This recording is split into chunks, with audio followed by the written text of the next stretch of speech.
Actor John Schneider from Dukes of Hazzard, Smallville, and now Tyler Perry's Have and Have-Nots wanted a place that filmmakers could work on their magic but do it on a budget.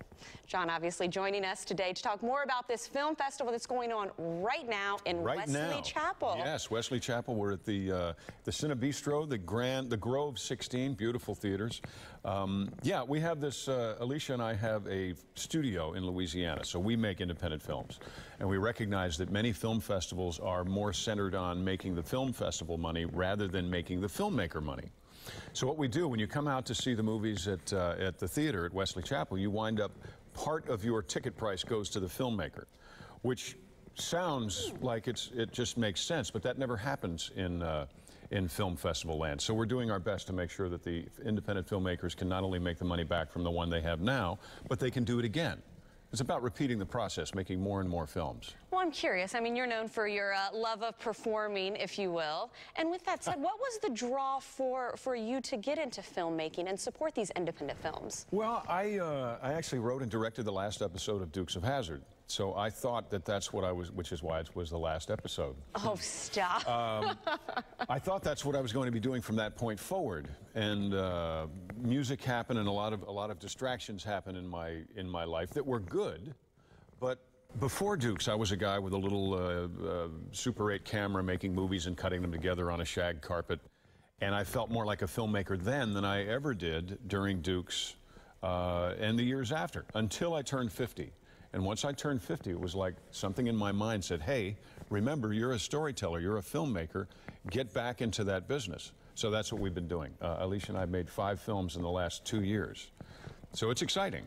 And now we're helping other folks like Trent Soto, has a wonderful documentary. He actually immersed himself in the Skid Row life. He had a GoPro and a cardboard box and lived on Skid Row for a month, and has a wonderful film that will change your mind forever about the homeless situation called Among the Discarded.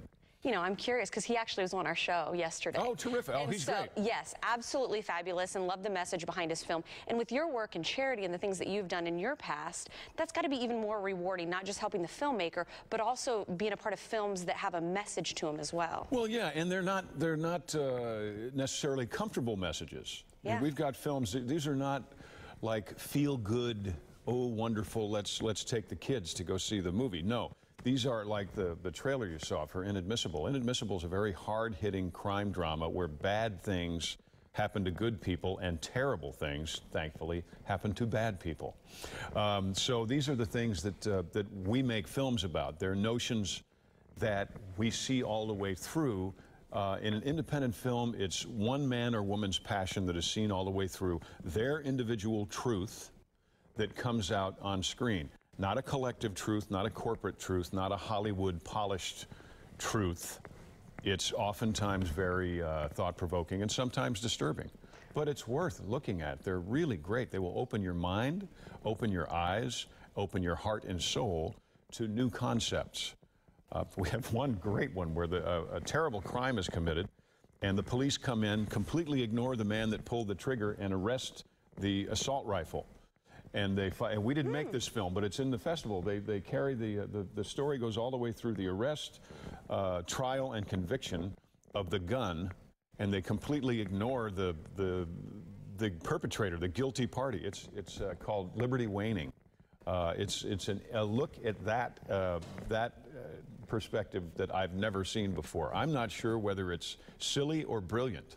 Well, yeah, it's the craziest thing I've ever seen. You know, I'm curious. Obviously, you talk about Louisiana, which is where your studios are, and your experiences in Georgia, both states that are known for their filmmaking. And we do have a lot of filmmakers that come on the show, and Tampa Bay is trying to become a place that filmmakers can go to. What advice do you have out there for people who are interested in it, and they have the ideas, but they just don't know how to execute? Well, make a film.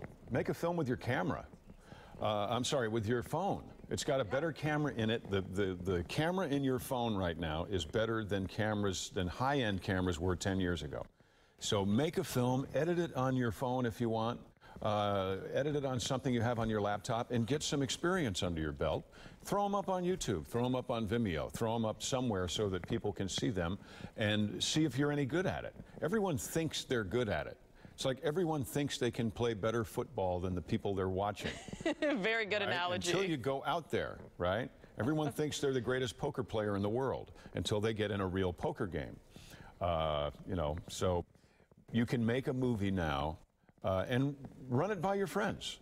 And you might be in the film festival next year. Who knows? You could be at Cineflix Film Festival. Go to Cineflix.dod. Another great thing about Cineflix is after the festival is over, all of these films will be available on our digital on-demand platform. So if you miss them, you can watch them anytime you want after Thanksgiving. They will cost you some money because we're trying to make independent filmmakers some money, right? Like Trent.